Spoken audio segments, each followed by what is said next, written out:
Monte Cristo, Le Roi Lion, Grise, La Belle et la Bête, toutes ces œuvres ont pour point commun d'avoir été adaptées en comédie musicale et d'avoir un lien avec mon invité du jour, Alexandre Fetrouni. Comédien et metteur en scène de comédie musicale depuis plus de 15 ans, il alterne les rôles principaux et secondaires dans des spectacles de différentes ampleurs et a été récompensé par de multiples prix en conséquence. Il s'engage aussi avec passion dans son travail pédagogique en tant que professeur en école d'art dramatique et ses expériences de mise en scène au fil des années l'ont conduit à adapter l'histoire culte d'Alexandre Dumas, Monte Cristo, en comédie musicale qui se joue en ce moment à Paris, aux Folies Bergères. Je suis revenu avec lui sur son parcours, ses réussites et les épreuves par lesquelles il est passé. Freak Out, c'est un podcast dans lequel je rencontre des artistes de tous les horizons pour essayer de comprendre comment ils se sont fait une place dans une industrie vertigineuse. N'hésitez pas à vous abonner pour ne pas rater les prochaines émissions et à nous suivre sur les réseaux sociaux.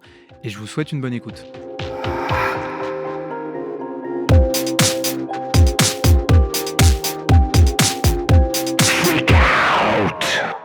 Eh bien bonjour Alexandre. Salut Mathis. Ça va bien ? Oui, très bien.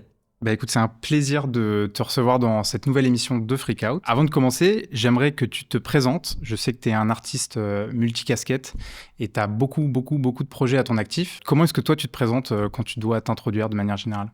Je dirais Alexandre Fetrouni, je dirais que je suis comédien, chanteur, metteur en scène. Ouais, je dirais artiste. Souvent, je m'arrête un peu à ça. Je viens de Belgique, je sais pas pourquoi j'aime bien le dire, même si ça change pas grand-chose, mais je crois que j'aime bien le dire. Donc voilà, je dirais ça. J'aime bien poser la question, savoir un peu à qui j'ai affaire. Comment tu te sens artistiquement aujourd'hui ? En questionnement perpétuel, je dirais. Je dirais que c'est en chemin régulier, c'est-à-dire que j'estimerai jamais que je suis arrivé. Et je suis un vrai gars qui remet un peu très vite en question beaucoup de choses.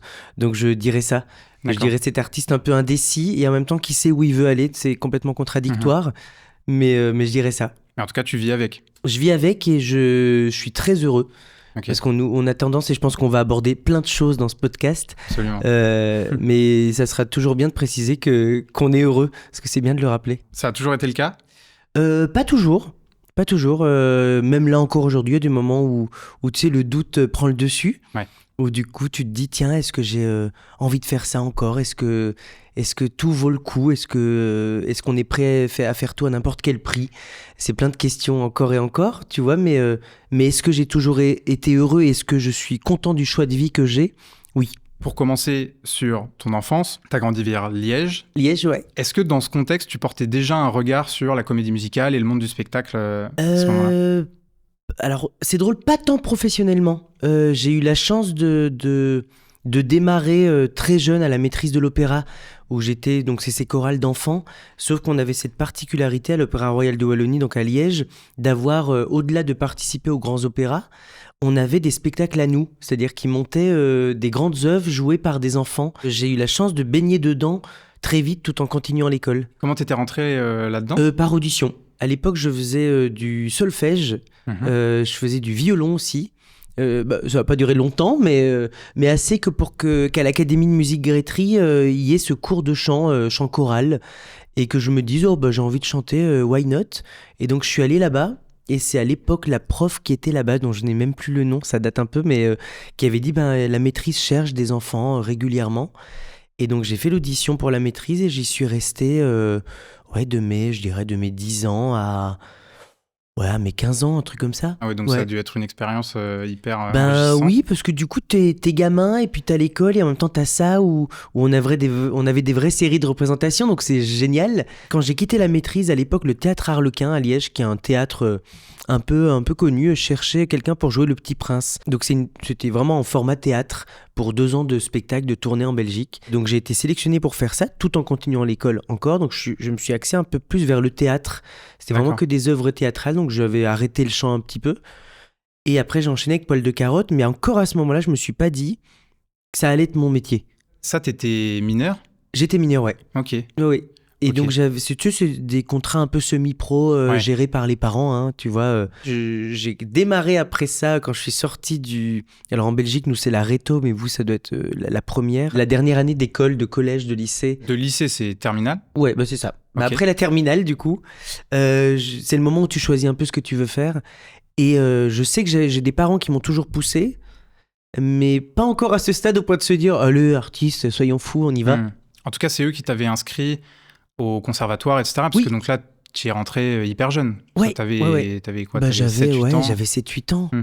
Ouais, 7-8 ans, mais t'es toujours bercé, tu sais, par...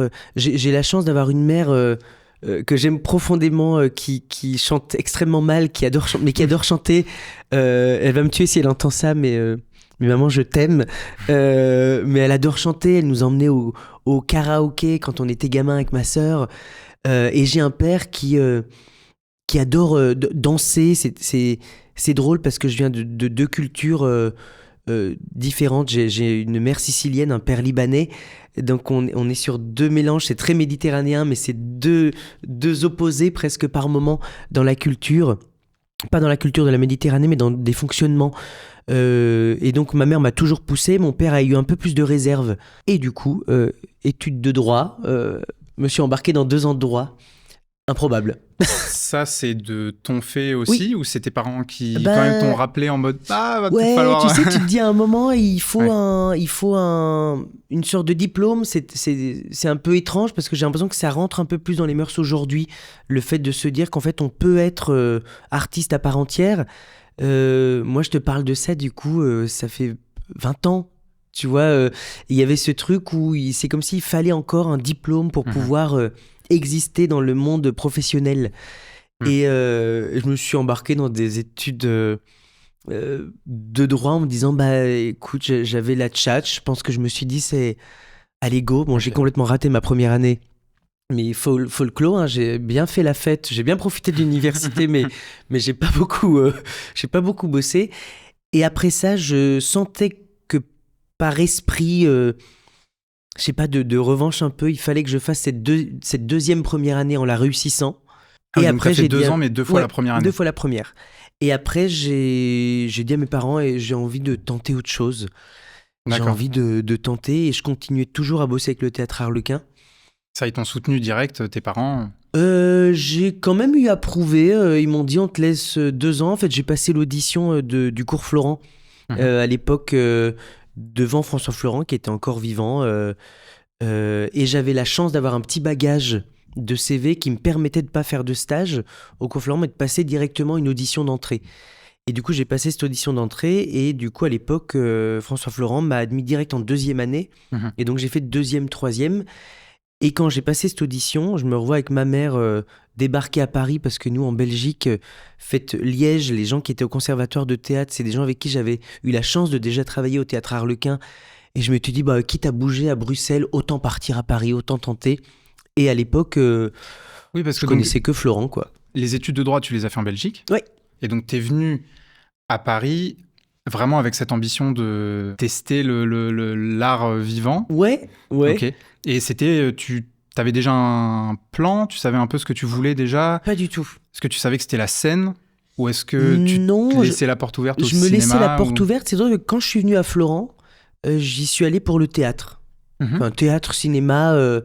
Tu sais, c'est drôle parce qu'aujourd'hui, le cinéma, l'image n'est pas quelque chose qui me manque. J'ai aucune frustration vis-à-vis de ça. Mais à l'époque, j'allais à Florent pas du tout pour faire de la comédie musicale. Okay. Je m'étais dit, je veux être comédien, je crois que c'est ça que j'ai envie de faire. Et de toute façon, la comédie musicale n'existait pas à ce moment-là. Alors, il y avait une option. Okay. Il y avait une option. Il n'y avait pas de filière, parce qu'aujourd'hui, c'est le cas. C'est ça. Mais à l'époque, il y avait une option qui était gérée par Michel Durand, qui était comme toutes les options, tu vois, à Florent. Mais donc, il n'y avait pas ça. Mais moi, quand je suis arrivé, je me suis dit, bah, allez, j'ai 2 ans. Je vais me laisser l'opportunité de kiffer à fond. Donc, j'ai pris tout ce que j'avais à prendre. Je faisais un peu toutes les options, dont comédie musicale. D'accord. Et du coup, j'ai découvert un peu plus le genre là, à Florent. Mais à ce moment-là, je me suis pas dit, je vais faire de la comédie musicale. Je m'étais dit, je veux être comédien, je veux faire du théâtre, tourner, sans vision de l'avenir. Voilà. Sachant que, donc moi, je connais rien du tout à la comédie musicale. Je me suis un peu plongé dans cet univers en découvrant tes spectacles récemment. J'en avais vu quelques-uns dans ma vie, mais voilà, on peut pas dire que j'ai une grosse culture de ça. Est-ce que c'était déjà une industrie, enfin en vrai, même encore aujourd'hui, je ne sais pas si ça l'est, mais est-ce que c'était déjà une industrie solide où on pouvait vraiment se projeter facilement, on pouvait s'imaginer faire carrière vraiment exclusivement Dans la comédie que musicale, là-dedans? Ouais. je dirais à l'époque, on était encore très loin du modèle anglo-saxon où, tu vois, à Londres, à Broadway, ça fait partie de la culture, ça existe depuis des années et il y a un vrai marché pour le coup de la comédie musicale. En France, il y a aussi une autre culture de la comédie musicale. À l'époque, on a baigné dans je dirais, des spectacles musicaux à la française, c'est-à-dire Roméo et Juliette, Notre-Dame de Paris, tu vois, les 10 commandements, Le Roi Soleil qui revient là. Donc c'est un autre format que le modèle anglo-saxon. Et en France, je dirais qu'on était vraiment ancré là-dedans. Donc c'est plus tu vois, une succession de tubes avec des histoires, des gros spectacles qui à l'époque se jouaient au Palais des Sports. Et j'ai l'impression que qu'on a recentré un petit peu sur du modèle anglo-saxon avec des arrivées comme effectivement Stage à l'époque qui a produit Le Roi Lion pour la première fois et Cabaret à une époque où il n'y avait pas tant ce genre de format qui sort de l'opérette. Et en France, l'opérette est quelque chose qui existe depuis extrêmement longtemps. Mais on en a eu, tu vois, on a eu du passage de comédie musicale en France, on a eu de la création.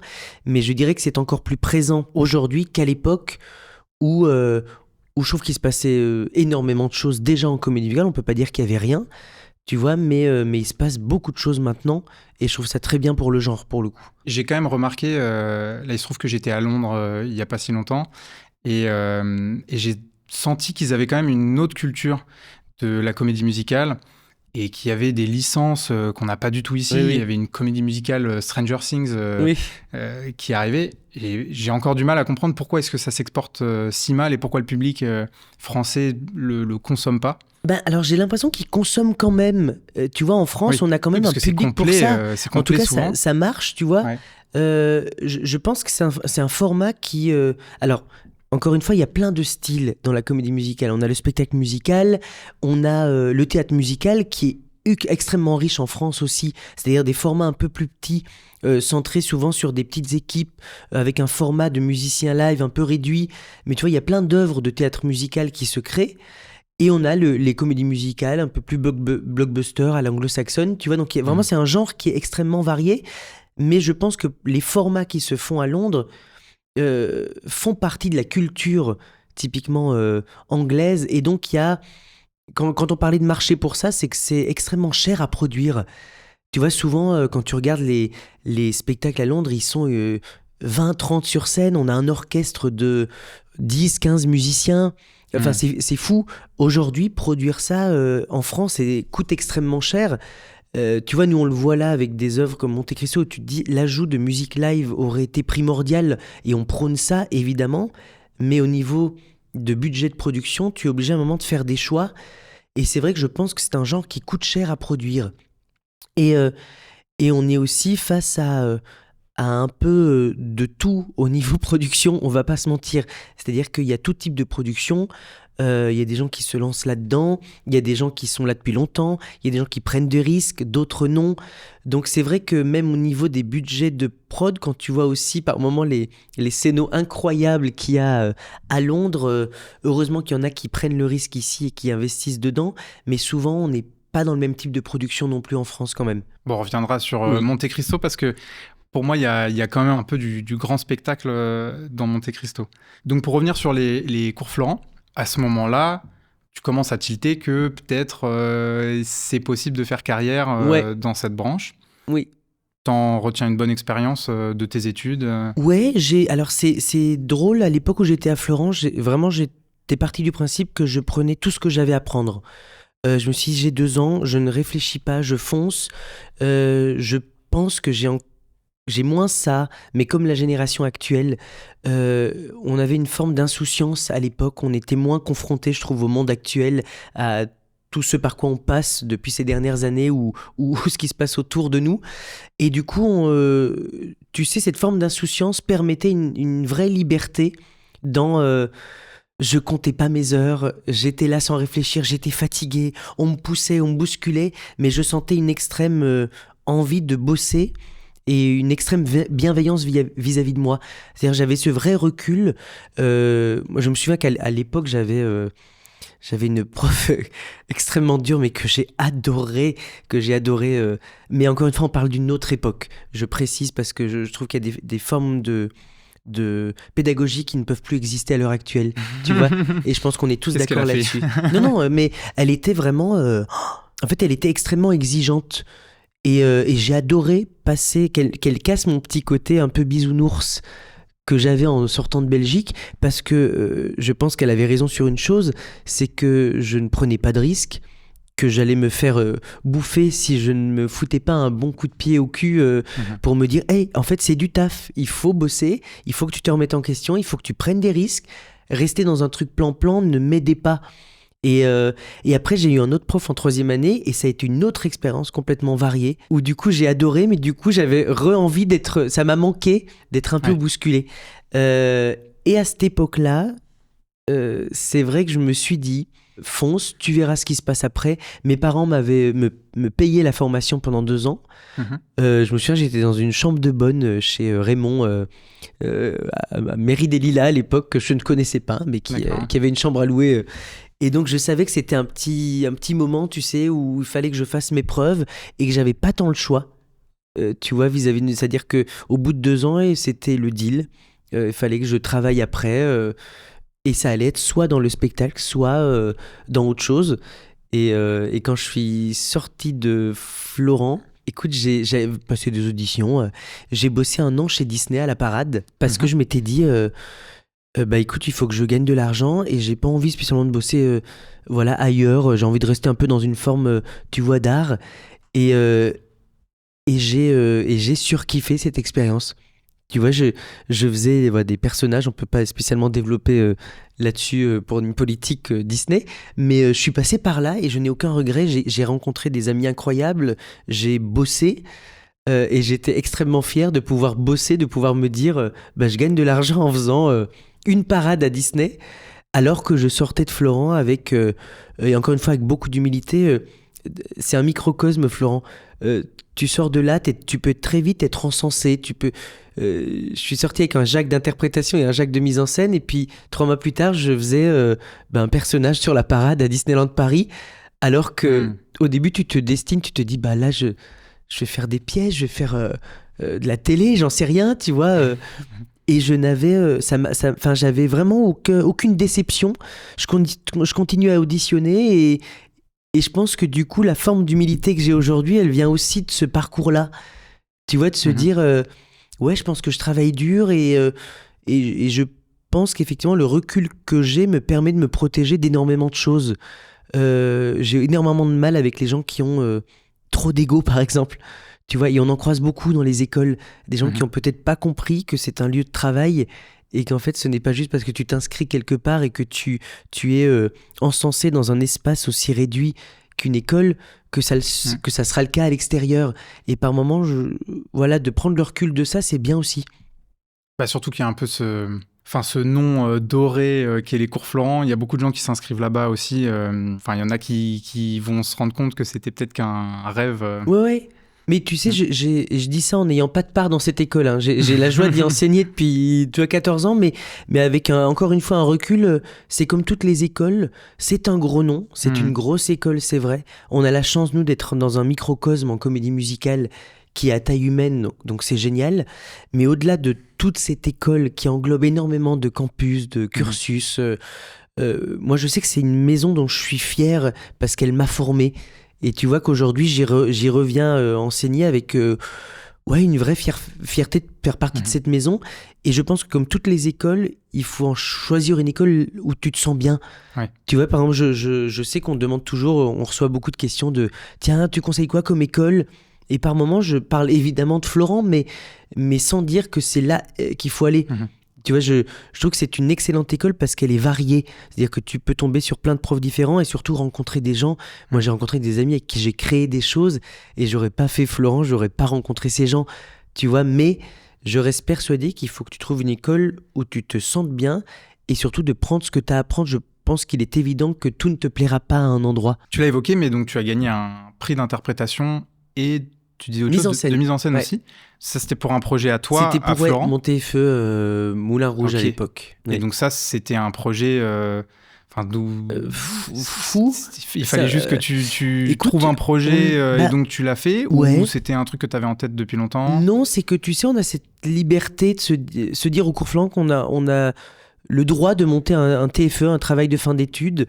C'est plutôt libre dans ce que tu as envie de monter. Mhm. Et moi, je m'étais dit, tu sais, je faisais cette option comédie musicale et à l'époque, donc c'était bien avant en plus que la comédie musicale, la vraie, sorte là quelques années après, mais j'avais adoré ce film Moulin Rouge, de par le jeu des acteurs, de par le visuel, de par le côté un peu musical du film. Et donc je me suis dit, je vais adapter ça et je vais m'embarquer dans un TFE avec 45 personnes. En Simple. Ophuls, tout simple. À Tu 20 vois ans. déjà la folie, ouais. 21 ans et je me suis dit, on a la liberté de le faire, go. Et je me revois aller dans le bureau là-haut présenter ce projet. Parce qu'effectivement, à l'époque, il n'y avait pas encore eu de TFE dans cette grande salle Ophuls, qui est notre grande salle du cours Florent. Et j'avais demandé cette salle pour ce TFE. Et j'avais présenté mon dossier en disant, on sera 45. Et puis, tu sais, là, on voit pas, mais je suis haut comme 3 pommes. Bon, tu vois, et ils ont un peu tiqué en disant, oui, tu peux le faire, oui. Tu vois, je sentais le soutien, mais je sentais qu'il y avait un profond doute sur le fait qu'on aille au bout de ce truc. Et on a été au bout de ce truc. On l'a monté avec du décor, des praticables, 45 personnes, en adaptant un spectacle qui faisait 2 heures, avec une équipe folle, que des gens de l'école. Et c'est drôle parce que c'est là que j'ai vu, dans cette position-là de mise en scène, que j'avais déjà ce truc d'arriver à mettre mon affect en retrait quand je suis dans le travail. Et je l'ai vu même avec mes amis du cours Florent où j'avais dit, alors là, vous êtes 45, je n'aurai pas le choix à un moment que de vous parler en tant que metteur en scène, ne prenez rien perso.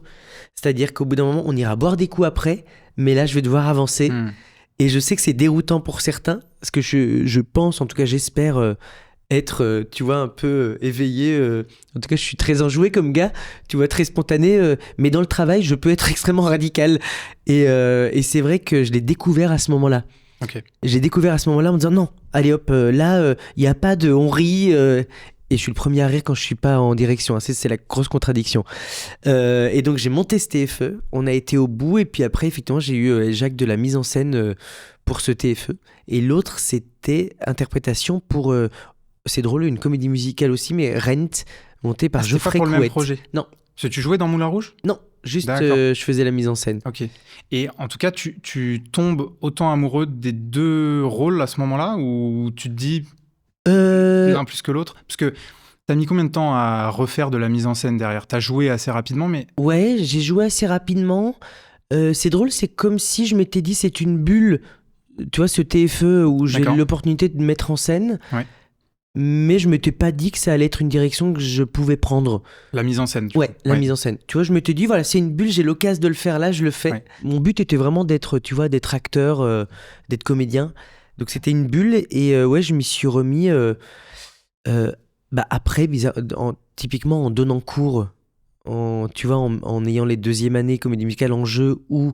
Après, par la suite, les 3e années, je m'occupais de toute façon d'office de la mise en scène des fragments de 2e année à l'époque ou des spectacles ou des créas de 3e année. Donc d'un coup, c'était de la mise en scène, de la direction d'acteurs. Mais tu vois, même là, à ce moment-là, c'est comme si ce que je faisais à Florent ne me légitimait pas en tant que metteur en scène. Pour moi, ça faisait partie de mon travail de pédagogue, de prof, de monter ces spectacles. Je mettais en scène, j'ai bossé un peu aussi avec La Flambée au Mans, j'avais mis en scène plusieurs seuls en scène qui soient musicaux ou vraiment des seuls en scène de fantaisistes, Martin Euzard, où j'ai bossé avec lui sur l'écriture et sur la mise en scène, mais pas de gros projets comme ce qui est arrivé là, alors que je fais effectivement de la mise en scène depuis 13 ans au cours Florent, en mettant en scène 2 classes, donc plus de 40 élèves à diriger, en montant plusieurs castes, plusieurs œuvres 2 fois par an, Donc tu vois, c'est drôle, mais ça ne m'avait pourtant pas légitimé, moi, à l'intérieur, sur la possibilité d'être metteur en scène. Et ça a été un sujet, ça, pendant toute cette période-là, la légitimité d'être metteur en scène et tout ou... La légitimité tout court. Ok. On parlait du doute, j'ai jamais... C'est drôle, à l'époque, déjà à Florent, j'avais pas un profond goût pour les castings ou les auditions, encore moins pour les concours. J'ai passé aucun concours quand j'étais à l'époque à Florent. J'avais la chance pourtant d'être poussé par des gens comme François Florent où je sentais qu'il croyait. Tu vois, c'est lui qui m'a dit à la sortie de mon TFE, tu donneras cours dans cette école. Et moi, j'avais dit, oh non, parce que j'avais juste envie de quitter cette école, tu vois, pour prendre mon envol. Je me suis pas dit que 3 ans après, j'allais y revenir. Et effectivement, encore aujourd'hui, je pense que j'ai beaucoup plus d'assurance. Ça, c'est certain. Mais j'ai mis quelques années à typiquement me trouver légitime rien qu'en tant que chanteur. Tu vois, quand tu fais de la comédie musicale, moi je me considérais comme un comédien qui chante, qui sait chanter. Oui, parce que c'est vrai qu'on... Enfin, là, ça me fait tilt quand t'en parles, mais contrairement à d'autres comédiens, il y a la légitimité de jouer, de chanter, de danser. Tu fais des claquettes. Du coup, t'es tellement multicasquette et j'imagine que la question de la légitimité se pose sur chacun des points. Et parce que même tu te retrouves en compétition avec d'autres gens qui font exactement le même boulot que toi, sauf que tant bien même vous avez le même niveau de jeu, en fait vous avez peut-être pas le même niveau de claquettes ou de chant. Et puis c'est un peu un tout parce que c'est une forme qui est pluridisciplinaire et en même temps je vais pas te dire aujourd'hui que je suis super dans tout parce que c'est faux, tu vois, c'est faux. Je pense être un artiste pluridisciplinaire, oui, parce que aujourd'hui tu vas me demander de danser, je vais pouvoir danser, mais je ne ferai jamais quelque chose d'aussi technique que quelqu'un danser la formation, tu vois. Et c'est vrai qu'on reparle du chant. C'est drôle parce que aujourd'hui j'accepte que je pense que j'ai une jolie voix qui est certes un peu différente. Je suis pas ce type de chanteur qui va pousser des grosses notes, c'est pas ma voix du tout. J'ai cette voix légère que je peux trafiquer et qui est très chouette, mais j'ai mis un petit peu de temps à l'assumer, cette petite voix, tu vois. J'ai mis un peu de temps à l'assumer. Tu mets aussi un peu de temps à assumer qui t'es, ton physique, ce que tu vas dégager. Quand t'es comédien, tu veux tout jouer. Aujourd'hui, je reste persuadé qu'on peut tout jouer en tant qu'acteur, mais qu'on ne pourra pas faire tous les rôles. Il y a des choses qui nous iront et d'autres moins. Et c'est comme ça, mais tu mets quelques années... Et ouais, cette forme de légitimité, je trouve qu'elle met du temps à arriver. Aujourd'hui, il faut vraiment... merci à toutes les expériences que j'ai pu avoir et tous les gens que j'ai rencontrés qui m'ont conforté dans l'idée que j'avais pris un bon chemin. Mais je reste persuadé que je ne sais pas de quoi demain sera fait et que rien n'est acquis. Aujourd'hui, on peut enchaîner les choses, on peut être très heureux de ce qu'on fait et puis d'un coup se retrouver à un moment donné sans rien et ça ne sera pas de ton fait, ça sera parce que il y a à ce moment-là, d'un coup les choses ne passent plus ou qu'il y a d'autres gens qui vont être mieux que toi, qui vont être au bon endroit au bon moment, parce que c'est pas une question, je trouve, de talent, le travail. C'est pas que ça. Tu vois, j'ai plein de copains extrêmement talentueux qui galèrent. Et parfois, tu te dis, qu'est-ce qui va faire qu'une personne va plus travailler qu'une autre ? Ça va être à un moment, être au bon endroit au bon moment. Et ouais, je reste persuadé que c'est pas une question de talent et qu'il y a plein de gens talentueux qui ne travaillent pas assez. Tu vois, et à contrario, je pense qu'effectivement, il y a de tout aussi. Il y a des gens peut-être un peu moins talentueux qui travaillent beaucoup. Et c'est comme ça, on n'est pas là pour juger de quoi que ce soit. Mais oui, c'est dur. La confiance en soi, elle est extrêmement dure. Elle est dure. Et puis, ouais, ce par quoi t'es passé... Et toi, c'est drôle parce que je le sens à ma voix et à mon agitation. Tu vois que c'est un sujet qui me fait réfléchir et qui fait partie de moi parce que c'est dans tout. Je pense qu'à une époque, je m'excusais beaucoup de tout. Tu vois, je m'excusais beaucoup de tout. J'osais peut-être moins. Et en même temps, j'étais un petit casse-cou qui avait à la fois peur de rien. Et je pense qu'on est plein de contradictions. Et c'est ça, la forme humaine. C'est d'être à la fois des êtres complètement contradictoires et de se dire à la fois je peux oser tout et à la fois je peux ne rien oser quand mon esprit ou mon corps ne me le permettent pas. Ouais, donc la légitimité, on pourrait en parler pendant des heures. Parce que tu as eu l'impression d'être mis dans une case quand tu as commencé. Enfin, peut-être même d'ailleurs encore aujourd'hui. Effectivement, tu as cette voix, tu as cette stature qui est particulière et peut-être, je sais pas, au début, davantage, on t'a mis dans ce personnage. Ouais, et c'est drôle parce que je pense que tu te mets aussi seul parfois dans des profils. On parle beaucoup, tu sais, d'emploi ou de contre-emploi, mais tu vois, l'emploi de ce qui va te faire un peu travailler, ce qui va être pour toi en tant qu'acteur, en tant que comédien. Moi, mon emploi, je sais que c'était pendant longtemps la comédie, les seconds rôles comiques, alors que je pense qu'au fond de moi, derrière tout clown, il y a un grand dépressif. Je sais pas si tu vois ce que je veux dire. Il y a un truc et euh, et même si moi c'est le clown qui en tout cas qui prendra toujours le dessus, je sais qu'il y a des moments où le clown triste est là et est bien présent et fait bien partie de ma vie, je le sais, et il existe bien. Et que ça me fait du bien aussi, ça m'a fait du bien à un moment qu'on me mette peut-être dans des choses plus matures, dans des rôles plus dramatiques. Et tu vois, ce que je trouve génial, c'est d'aller aussi à ces endroits-là tout en ne perdant pas mon essence à moi, qui est cette fantaisie aussi. Tu vois, il y a des spectacles comme 31 qui allaient vers des choses plus dramatiques ou Nos années parallèles, qui sont vraiment des œuvres où on va tirer vers de la poésie, de l'émotion, ou Smile, typiquement. Mais en même temps, je mettrai toujours mon énergie à moi dedans. Et je pense que c'est effectivement ce qui fait aussi ce que je suis en tant qu'artiste. Mais je pense qu'au début, le temps que tu t'installes, que tu montres un peu qui t'es, je trouve que ça peut être difficile de montrer une palette extrêmement variée. Oui. On va un peu t'assimiler à des rôles précis et j'ai aucun regret de ce par quoi je suis passé, mais tu vois, pendant un moment c'était un peu ça, tu vois. Fame, c'était mon premier vrai contrat grâce à Ned Grugic, mais c'était Joe Vegas qui est le second rôle un peu kéké, rigolo. Après ça a été le fou dans La Belle et la Bête, tu vois, ces rôles un peu d'acolyte drôle. Grise, c'était pareil. Salut les copains, c'était aussi cette énergie un peu second rôle. Et j'ai adoré cet emploi. Et je l'adore encore, tu vois, je n'ai aucun regret. Et encore une fois, je pense que si j'avais pas évolué dans autre chose, j'aurais pu nourrir une frustration. Et là, c'est pas le cas parce que je pense que j'ai un parcours qui est assez varié et qui m'électrise un peu et dont je suis content.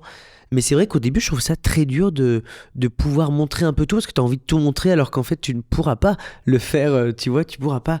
Tu vas d'abord effectivement aller vers ce qui va être un peu une évidence. Et aujourd'hui, je pense que c'est très dur pour des gens de prendre énormément de risques. On va aller spontanément vers ce qu'on dégage, vers ce qu'on va pouvoir faire, et peut-être plus tard pour continuer à prouver des choses. Dans les quelques spectacles où j'ai pu te voir, j'avais l'impression que tu t'étais vraiment créé une identité forte à chaque fois, où on te retrouvait un peu une part de toi. Je sais que tu joues beaucoup de ta gestuelle. Enfin, on parlait d'ailleurs de ta voix, de ta stature. Je vois aussi des expressions, des jeux, un peu comme Chaplin ou Jim Carrey peuvent le faire. Comment est-ce que toi, tu as travaillé cet aspect-là? C'est drôle parce que je pense que cette petite pile électrique que j'étais gamin, c'est encore la même personne hyperactive que je suis aujourd'hui. Et déjà, cette comparaison, elle est incroyable parce que Jim Carrey ou Chaplin, on est sur quand même des grands. Mais oui, mon énergie, elle est comme ça. Je crois que je suis très expressif. Je crois que je le sais. Je pense d'ailleurs que c'est peut-être pour ça que je ne tourne pas tant et que je n'ai jamais tourné ou fait tant d'images parce qu'à l'époque, quand je passais mes premiers castings, quand j'étais à Florent, on me disait beaucoup de faire moins, d'être moins expressif et je crois que j'arrivais pas spécialement. Et oui, cette petite flexibilité du corps, j'adore jouer de tout ça. J'ai eu la chance de faire aussi un spectacle à Florent qui s'appelait La Fabrique, qui était du clown. Et j'adore ça et je pense qu'effectivement, j'aime cette faculté de pouvoir transformer ce corps. J'adore la composition, c'est-à-dire le changement de voix, le changement corporel. Et ouais, je mets mon énergie dans la plupart des rôles que je fais. Donc, tu auras toujours, je pense, un lien. Tu vois, si tu viens voir des choses dans différentes œuvres, même les plus variées, tu retrouveras, je pense, une petite patte parce que je pense qu'en tant qu'artiste, on met énormément de soi ou de notre énergie dans ce qu'on fait. Et oui, je pense que C'est ça être artiste, c'est-à-dire que faire un petit peu don de soi et de sa personnalité au profit d'un rôle et d'un spectacle. Tu vois, et plutôt que de s'effacer et de ne pas exister. Et oui, je crois que moi j'aime ce petit profil un peu différent qui me plaît bien. Ouais, j'aime ça. Tu parlais aussi de clown triste. Du coup, je fais un saut de quelques années, mais j'imagine que ça a été très symbolique, du coup, pour toi, de jouer Chaplin dans Smile. Comment est-ce que t'en es venu aussi à jouer ce rôle-là? Tu sais, la vie, le hasard. Tu sais, avant d'enchaîner, c'est en lien un peu avec ce que je raconte moi aux élèves et ce que je raconte dans ma vie, comme sur le fait d'être fier de son parcours, peu importe par quoi t'es passé. À l'époque, mon premier contrat est dû à une audition ratée. À l'époque, j'avais passé une audition où j'avais été jusqu'au bout, mais ça l'avait pas fait. Et c'est quelqu'un à cette audition qui a parlé de moi à un metteur en scène, en l'occurrence Ned, qui lui a dit mais il y a ce gars que j'ai vu à une audition, l'énergie elle avait l'air super, il a l'air fun. Et donc je me suis retrouvé à passer une audition à une entracte d'un spectacle, à lire un texte, et heureusement que tu te dis putain j'étais formé à jouer sur le tas, parce qu'en fait il m'a dit tiens voilà le texte de Fame, est-ce que tu peux me faire cette scène? Et je l'ai fait, j'ai un peu joué, et il m'a dit ok on se voit après le spectacle. Et après, il m'a dit, bah écoute, go tu peux reprendre le rôle sur la tournée l'année prochaine. Mais ça s'est fait dans un bureau, sans me dire que c'était une audition. Tu vois, cette rencontre. Et Smile, ça s'est fait un peu comme ça. Smile, j'ai eu la chance de faire 2 ans le Roi Lion en Timon à Mogador. Et Dan Ménache est venu remplacer le rôle de Zazou pendant 3-4 mois à Mogador.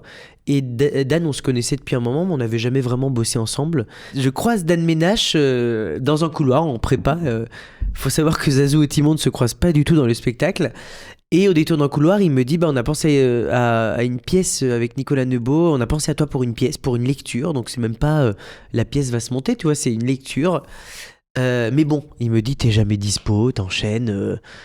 Et je dis écoute non mais en vrai ça vaut le coup de la lire, au pire je dis c'est une lecture, ça engage à rien, donc je dis envoie-moi, et il me dit c'est sur Chaplin. Je dis en plus j'adore le personnage, voilà, Buster Keaton, Chaplin, c'est des inspi que j'ai pu avoir moi en bossant mon clown, donc go.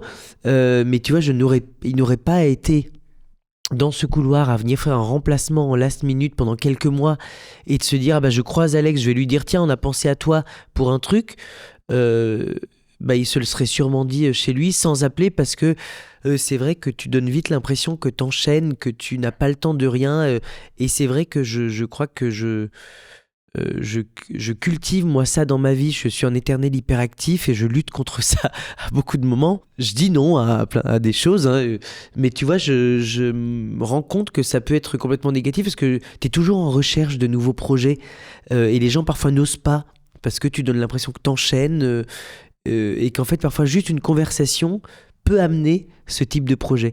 Et donc c'est comme ça que je me suis retrouvé sur la lecture de cette pièce. Moi je venais de re-signer la 2e année du Roi Lion. Donc c'était un peu un bordel de planning. T'as fait les deux en parallèle? Ouais, il y a une saison, j'ai fait Smile et Roi Lion en même temps. C'était sport, plus les cours à Florent. Mais t'arrives à encaisser le rythme dans ce genre de situation ou c'est quand même je dirais que compliqué? De moins en moins. Ouais. C'est drôle parce que j'adore ça et sinon je ne le ferais pas, hein. Mais il y a des moments où ça peut être douloureux parce que ton corps ne mentira pas, ton corps te dira régulièrement quand ça va trop loin ou quand c'est trop. Après, je pense que je suis un petit utopiste, warrior qui n'écoute pas toujours son esprit et son corps. Ça peut être négatif, ça l'a été. Je pense que ça peut l'être encore de ne pas s'écouter. Je crois que je ne m'écoute pas assez, mais tu vois, d'avoir je déteste ce mot survécu, parce que j'ai pas survécu, sinon survivre, j'ai l'impression que ça voudrait dire que ça a été douloureux, alors que ça n'était pas le cas. Ça a été sport, ça a été une vraie gestion, qu'elle soit mentale et physique. vraiment, parce qu'il y a même un moment où je me suis retrouvé à donner cours la journée, à jouer Smile à 19h au Théâtre de l'Œuvre, et après prendre mon vélo pour aller en bas de la rue à Mogador pour me faire maquiller pour enchaîner avec le Roi Lion, Oh là là là là. parce que Timon avait l'avantage d'arriver à l'acte 2, mais est-ce que j'ai... Tu t'arrivais alors que le spectacle Ah avait oui, il déjà avait commencé. démarré. Oh Je là là là finissais à 20h15. Mais en fait, ça a été. Écoute, c'est ça qui est dur et qui est à la fois horrible pour des productions. Mais on a eu la chance d'être nommé aux Molières. Le spectacle a eu la chance de continuer. J'ai eu la chance d'être très bien entouré aussi à Mogador avec une équipe qui m'a laissé l'opportunité de continuer à jouer Ouais. Smile. Oui, c'est vrai qu'ils auraient pu. J'avais refuser. signé mon contrat, ils auraient pu me dire bah écoutez, non, monsieur Petroni, non. Mais on a trouvé des entre-deux, ils ont été très à l'écoute là-dessus. Je pense que, et j'espère en tout cas avoir prouvé que j'étais quelqu'un à qui on pouvait faire confiance dans le travail. C'est-à-dire que, tu vois, je m'efforce, tu vois, même dans les pires états, d'être là parce que je sais que souvent. Je pose des jours, je suis en tournée avec un autre spectacle, on m'autorise des choses, je suis conscient que ce n'est pas donné à tout le monde, donc ma part du travail c'est d'être au rendez-vous quand je dois l'être. Donc tu vois, j'ai fait des spectacles dans des états où possiblement à un autre moment on se serait dit non mais là pose un jour, repose-toi, va dormir. Tu vois, c'est le moment où je me suis arrêté, c'est parce que je n'avais plus de voix, parce que vocalement mon corps avait atteint un climax de fatigue vocale. Mais sinon, je crois que dans la plupart des états, je vais tenter de jouer parce que c'est ma part du travail de tenter de le faire jusqu'au bout. Donc voilà, mais ouais, c'est un peu sport par moment, mais c'est que des belles choses. Donc tu vois, aujourd'hui, est-ce que tu vois, une année comme ça, Monte Cristo, qui est une énorme machine, les producteurs, qui est un rôle en or avec une équipe en or. La tournée de Smile qui continue, nos années parallèles que je jouais les mardis, c'est que des projets de cœur, de choix qui sont des beaux projets. Dis le mec qui a un rhume qui s'en sort pas depuis 10 jours, tu vois, parce qu'il ne dort pas assez, hein, tout simplement. Mais comment tu veux dire non à ça ? Tu vois, comment tu veux dire non aujourd'hui dans un monde où je ne sais pas où je serai demain, où je ne sais pas de quoi sera fait demain comment aujourd'hui je peux me dire, bah allez, je dis non à un. T'es encore en recherche aujourd'hui ou c'est vraiment les gens qui viennent à toi et ça dépend te tombe dessus ? Non, ça dépend des projets. Non, t'auditionnes encore comme tout le monde. Il faut pas croire, hein, tu vois, le process d'audition. Et c'est drôle parce qu'on ne l'aimera tout autant pas qu'à l'époque. Tu vois, j'ai un problème avec le jugement en général. C'est très dur de se mettre en difficulté, c'est très dur d'arriver dans une salle et de se dire que tu es là pour te battre pour quelque chose face à d'autres personnes tout aussi talentueuses, face à un jury qui est là pour juger d'un moment et c'est vrai que c'est très dur. Moi je stresse énormément, je suis une très mauvaise bête d'audition. Souvent mon premier tour, je pense qu'heureusement, je l'espère, que les gens m'ont vu en spectacle, j'ai cette chance-là, parce que souvent mon premier tour, je pense que tu ne reconnais pas la personne. Tu vois un Fetrouni un peu désemparé qui tremble de la jambe, tu vois, qui tremble de la jambe, et qui peut être une autre personne. Et souvent, je vais prendre confiance au fur et à mesure, mais je pense que je n'aurais pas la chance d'avoir fait autant de choses. À une autre époque, et ça a été le cas, et c'est encore le cas aujourd'hui, tu passes pas de premier tour, et c'est comme ça, et parfois tu mets un petit temps à te dire, mais en fait, moi non plus, je ne me serais pas pris à cette époque-là, où tu vois, encore aujourd'hui, suivant les auditions, il y a des trucs où je me dis, mais c'était pas bien ce que t'as fait, mais évidemment que tu vois, c'était pas assez bossé, c'était pas prêt, mais que toi, t'en passes encore, quoi. Peut-être que tu cherches aussi ce défi des auditions, même encore aujourd'hui, dans ta situation.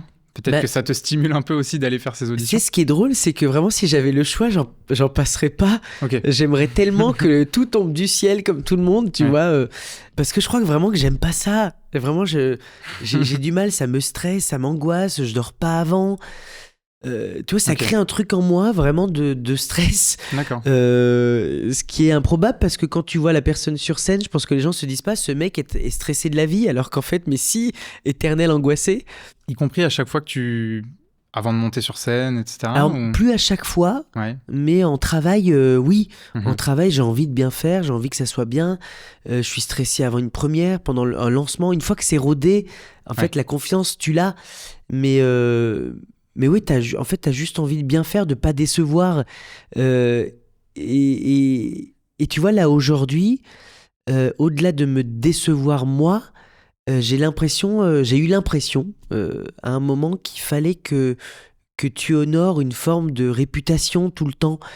Tu vois, non mais Fetrouni, il va nous faire rire. Tu vois, j'ai entendu ça en audition. Tu vas voir, il est drôle. Et parfois tu te dis, oh, bah si je fais pas rire, quelle angoisse. Et ça arrive de pas faire rire, tu vois, de planter ton audition. Et tu t'en voudras, et c'est comme ça. Mais je pense que ce qui est drôle, c'est que quand tu n'as rien fait encore, tu te mets une énorme pression. Et quand tu as la chance de faire plein de choses, tu t'en remets encore une plus grosse parce que tu te dis, il faut que j'honore aussi Bien sûr. voilà ce que les gens attendent de moi. Et c'est vrai que c'est dur, mais aujourd'hui, oui, il y a des choses qu'on te propose, où on t'appelle, on te dit, bah, j'ai pensé à toi pour quelque chose. Mais il y a aussi souvent le jeu des auditions. On parle depuis tout à l'heure d'un enchaînement de projets hyper fluide, hyper naturel, où il y a un mix entre beaucoup de travail et aussi quand même une espèce de bonne étoile, j'ai l'impression. J'espère. Est-ce que quand même tu as connu des périodes d'accalmie où vraiment t'attends qu'on t'appelle et il se passe rien et t'as plus de projet, tu sais pas où est-ce que tu Oui, vas? oui, Ok. oui. Oui. Ce qui est drôle, c'est que c'est parfois à des moments. Alors, il y a eu la sortie Covid, évidemment, pour tout le monde, où il y a eu une vraie année de flou total. Mhm. Et pourtant, on savait que le Roi Lion allait arriver, mais c'était un peu flou. Il y a eu d'autres années, alors moins maintenant, mais vraiment, tu sais, je crois au destin, je crois au travail. Je pense qu'effectivement, il y a des bonnes étoiles, parce que c'est arrivé qu'il y ait des moments où il y avait moins de choses, mais c'est aussi bizarre que ça puisse paraître. Je ne passe pas mon temps inoccupé. C'est comme si j'avais rentabilisé ces temps-là en faisant autre chose, en reprenant des stages, en insistant un peu plus sur les cours. Je sais que j'ai de la chance d'avoir enchaîné. J'ai de la chance de pouvoir faire des belles choses. Je crois qu'aujourd'hui, j'arrive à me dire, mais en même temps, mec, tu bosses comme un fou. Tu vois, tu bosses comme un fou. En même temps, t'as semé des graines à 20 endroits en même temps. Tu comptes pas tes heures. Tu mets beaucoup ta vie de côté pour ce travail que t'aimes tant. Euh, donc j'espère qu'à un moment, tu vois, la vie te rendra un peu ce que tu mets comme énergie. Donc oui, il y a des moments où c'est un peu plus calme, il y a des moments où ça fait du bien, des moments où t'es en stress, parce qu'on est quand même dans un métier où parfois tu vas te dire, bah là j'ai rien sur les 6 prochains mois, et en fait ça va arriver. En fait, tu vois, il y a des choses qui, bizarrement, tu rebouges autre chose, et puis du coup tu retapes à d'autres portes, ouais, c'est comme si j'aimais pas rester dans ce flou. Il fallait que je trouve quelque chose à faire, et en même temps, de plus en plus, là, on peut dire mûris, vieillis, je sais pas, mais plus je vieillis, plus je sens que j'ai besoin de ce temps pour moi aussi. J'ai beaucoup plus envie de liberté maintenant qu'avant. Peut-être est-ce que j'ai trop tiré sur la corde à un moment, je ne sais pas, possiblement. Je pense qu'on a la réponse, tu vois, dans le je ne sais pas, mais aujourd'hui, j'essaye de me dire qu'il faut que je fasse attention à moi, aux autres aussi autour. Et, euh, et oui, il y aura d'autres périodes d'accalmie, mais je crois que j'ai tellement peur de ça. Je crois que j'ai peur de ce vide qui peut faire partie de nos vies, dans nos métiers. Et, euh, et je reste, ouais, je suis pas d'accord avec ces gens qui sont très sûrs d'eux et qui diront non mais ça peut pas s'arrêter. Ça peut, vu comment c'est, tu vois, ça peut pas s'arrêter.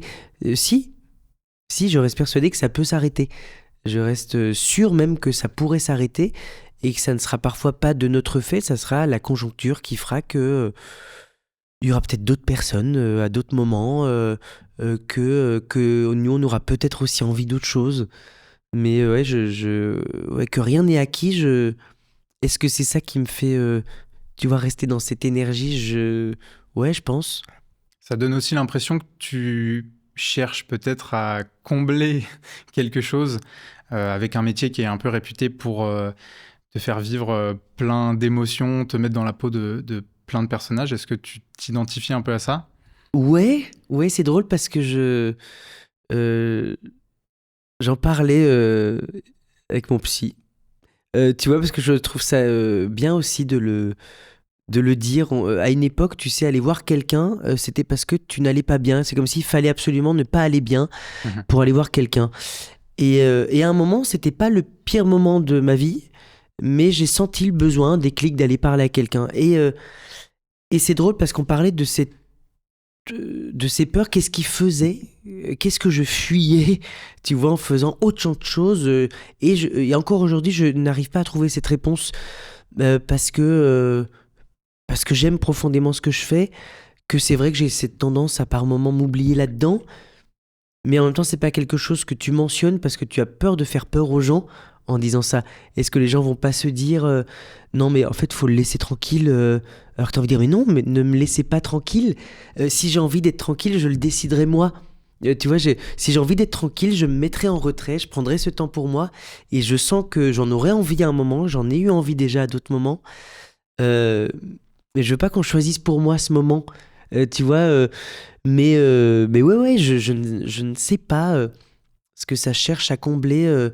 Euh, j'ai eu, on a tous un parcours qui est différent. Moi, je sais que je suis qui je suis aujourd'hui avec cette énergie-là parce que je suis passé, je pense, quand j'étais plus jeune, par des choses qui m'ont forgé, sans rentrer dans les détails, parce que tu vois, j'ai pas spécialement envie de développer ça là, tu vois, mais je pense que le caractère que j'ai aujourd'hui, ce sourire qui va masquer énormément de choses, est dû à un passé qui m'a construit aussi, et encore une fois, dont je n'ai, si, le seul regret de peut-être avoir dû passer par là.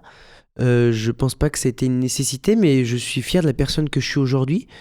Tu vois, de la personne ouais, que je dégage.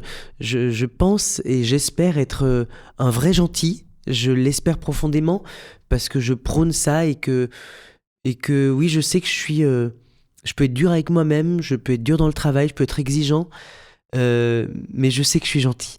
Et j'ai envie aujourd'hui de plus en plus de bosser avec des gens gentils. Je sens que j'ai besoin. Pardon, je te le dis. Waouh, je te dis ça avec une petite émotion qui monte et je ne sais pas pourquoi. C'est des choses qui me tiennent à cœur. Il y a des choses qui sont trop difficiles que pour ne pas être bien entouré. Je parle de la vie. Et qu'aujourd'hui, en fait, si tu es entouré de mauvaises personnes, je pense que tu peux très vite sombrer dans quelque chose qui ne serait pas toi et dans lequel on n'aurait pas envie d'aller parce qu'en fait, de un, on mérite pas ça et de deux, je pense que cette vie mérite d'être belle, tu vois, en général. Ce métier mérite d'être beau et qu'en fait, je crois qu'aujourd'hui, ouais, j'en ai un peu marre des gens pas bien, des gens qui créent du chaos partout, qui créent du chaos dans nos métiers, qui créent du chaos dans la vie, mais comme les personnes qui créent du chaos dans le monde aujourd'hui, si on pouvait, c'est peut-être complètement utopique encore une fois, mais je crois que je resterai un éternel optimiste. C'est pas mon mood d'être négatif. Je peux l'être, mais je reste rarement là-dedans. Mais tu vois, est-ce que c'est ça qui me fait avancer, qui me fait bosser autant? Est-ce que, à ma manière, je me dis peut-être qu'on peut faire bouger des choses? Est-ce que ces spectacles qu'on fait nourrissent pas un peu ce monde et me nourrissent moi aussi dans cette envie d'avancer? Est-ce que j'ai des craintes, tu vois, de ne rien faire, d'être et en même temps, c'est drôle parce que je suis très bien chez moi parfois tout seul, tu vois, ou vivre des moments avec les personnes avec qui je vis, ou par moments, mais ouais, simplement tout seul. Parfois, je sens que j'ai besoin d'avoir une semaine où je peux vivre en ermite chez moi, mais sans problème. C'est complètement contradictoire parce que j'adore les gens, je suis extrêmement sociable, et à la fois, j'ai besoin de ces moments où je suis seul chez moi et tout va bien. Tu es sans se dire que tu es enfermé parce que tu es en dépression. Je suis enfermé parce que j'aime bien et j'ai envie d'être seul par moment et que c'est très chouette aussi. Donc est-ce que c'est la maturité qui me fait dire ça maintenant et qui va me pousser à prendre un peu plus le temps pour moi aussi? Tu vois, je sais pas. Et je ne sais toujours pas ce que je fuis, ce dont j'ai peur. Je n'en ai pas l'idée. Est-ce que j'ai peur de mettre des mots dessus ou de trouver? Je ne sais pas non plus. Et je crois que j'aime bien ne pas savoir, mais j'aime bien aussi me dire qu'il faut aussi faire attention à soi. Tout ce que tu dis là, en tout cas, me fait dire que tu dois être un très bon prof. Pour moi, ça rejoint aussi des valeurs de transmission, quand tu parles d'optimisme, de faire en sorte d'avancer avec aussi son parcours. Est-ce que tu viens y chercher autre chose, justement, dans cette transmission, cette pédagogie ? Ouais. Tu sais, c'est drôle parce que j'ai cette réputation d'être pas du tout le même en cours et je sais que je ne suis pas le même en cours que dans la vie. Je suis très exigeant. Comme si je me mettais une barrière de protection pour moi-même et pour les gens en face de moi aussi. C'est-à-dire le choix de se dire, alors, dès le début de l'année, sachez que je ne serai pas votre pote. Je serai là pour vous former, qu'il n'y a rien de personnel dans le travail qu'on va faire, que s'il y a quoi que ce soit, vous le dites, on est là pour que les gens soient à l'aise, mais par contre, on bossera avec rigueur. Parce qu'effectivement, l'exigence que moi je me mets, la surpression que je me mets, je pense que ça fait aussi la qualité de ce qu'on peut présenter aussi dans le travail. Et que je pense qu'effectivement, tu transmets avec tes valeurs à toi. Et je trouve ça très bien qu'aujourd'hui, un pédagogue n'arrive pas avec une parole de gourou, c'est-à-dire de se dire que c'est lui qui a raison et personne d'autre. Aujourd'hui, moi, j'adore dire que je dirige à ma manière, que je vais parler avec ma direction à moi, et que possiblement, ils rencontreront d'autres gens à l'extérieur qui diront le contraire, ou qui bosseront, tu vois, d'autres choses à d'autres endroits. Mais en tout cas, j'essaye de m'investir pleinement. Je sais que humainement, cette personne entière que je suis, je l'investis de la même manière dans la transmission. Je me montre autant vulnérable qu'ils ne peuvent l'être en tant qu'élève à certains moments de doute, de peur, d'angoisse, d'exigence. Ça m'arrive de tomber en larmes, de fondre en larmes devant une classe, de m'excuser pour ça et d'être à la fois très heureux de leur dire en fait qu'on est là aussi pour partager un moment humain et qu'en fait derrière nos carapaces de profs et d'élèves il y a un humain et que par moments ça va pas, par moments c'est dur et que parfois l'élève n'est pas seul dans cette situation.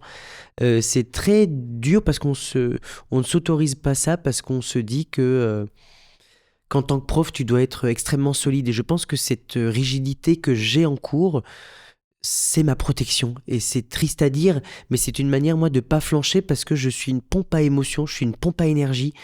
Je suis comme ça, je vais te prendre toutes les ondes qui vont... Et puis par moments, je vais pas les gérer totalement. Là, je les gère beaucoup mieux qu'avant, tu vois. Mais on parle de 14 ans tu vois, de transmission. Je donne pas du tout cours de la même manière maintenant qu'à l'époque. Et tu vois, je pense que vraiment que c'est ma protection à moi aussi, de se dire en fait, non, je suis pas ton pote, aujourd'hui on est là pour taffer, donc on va pas discuter 20 ans, il faut que tu apprennes aussi à te dire que là, c'est trop de questions pour rien, avance. Et par moment de se dire non, là, autorise-toi. Et là, ce moment-là, c'est un vrai moment de doute sur toi-même, on est là pour te rassurer, tout va bien se passer. J'adore l'idée qu'on aille au bout d'une aventure avec les 3e années ensemble. On passe notre vie au cours Florent, on monte 3 distribs, on est épuisé, mais je trouve ça super de pouvoir montrer que tu es dans la même galère qu'ils sont face à quelqu'un qui va donner corps et âme aussi à cette phase de transmission là. Donc tu vois, par moments j'ai un peu honte de fondre en larmes, j'ai un peu honte que ça arrive aussi à d'autres endroits, et puis en fait on devrait pas avoir honte de fondre en larmes par moment, de pleurer, de se dire qu'en fait à un moment il y a des trucs c'est trop, ou que tu ne sais pas ce qui va pas mais juste ça a besoin de sortir. Et ouais, on est face encore plus à des générations qui ont beaucoup plus de besoin d'être encadrées. Tu vois, je le vois vraiment au fur et à mesure des années. Tu sens que c'est difficile pour beaucoup, et que par moment, même nous en pédagogue, c'est très dur d'être confronté à ça, parce que dans cette phase nous ne sommes pas des psys, nous ne sommes pas des amis, nous sommes des professeurs et nous devons former des élèves, encore plus avec les 3e années qui sont les sortants. C'est dur aujourd'hui d'avoir à gérer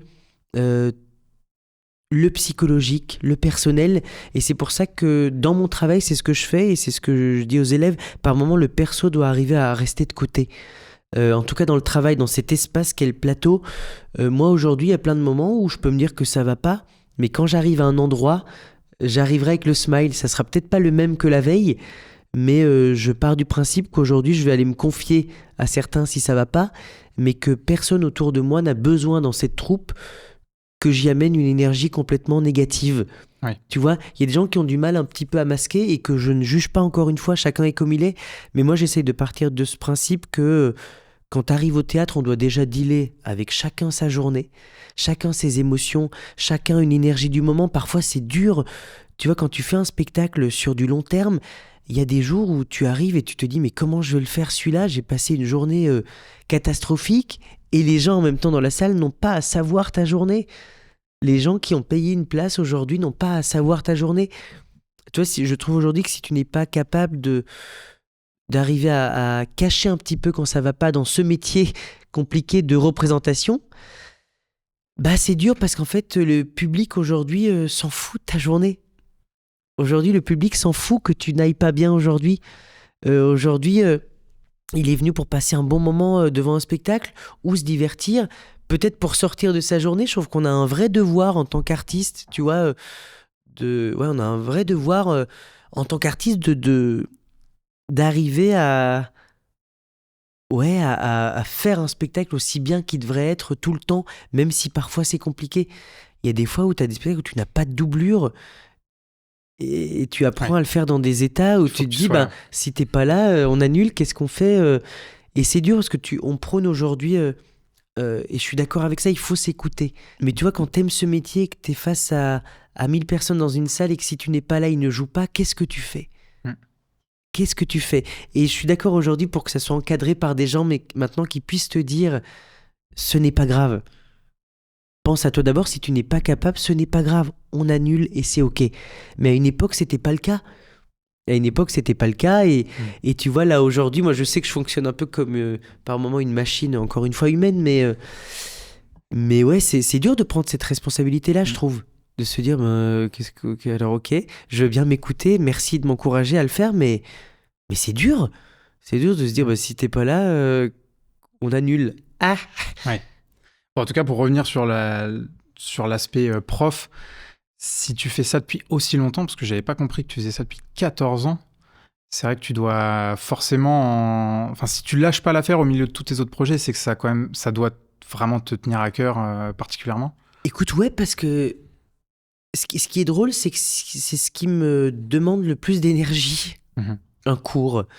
Un spectacle, une fois que tu es sorti des répétitions, tu sais, tu viens le jouer, tu rentres dans un rythme, c'est du spectacle vivant, donc ça ne sera jamais 2 fois la même chose, mais tu vois, il y a un truc plus simple presque de donner cours, où tu as une responsabilité. Et je crois que j'aime la transmission. J'adore aujourd'hui me retrouver dans des spectacles avec des anciens élèves. Tu vois, j'adore ça. Ouais. Ok, tu joues avec eux. Que ce soit dans les producteurs, le Roi Lion, d'autres spectacles, d'autres projets, d'autres événements. J'adore retrouver des élèves et bosser avec eux en tant que collègue.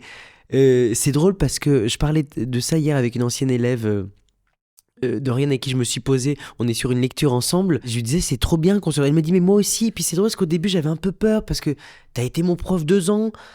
Là, on se retrouve. J'avais peur un peu de ce truc.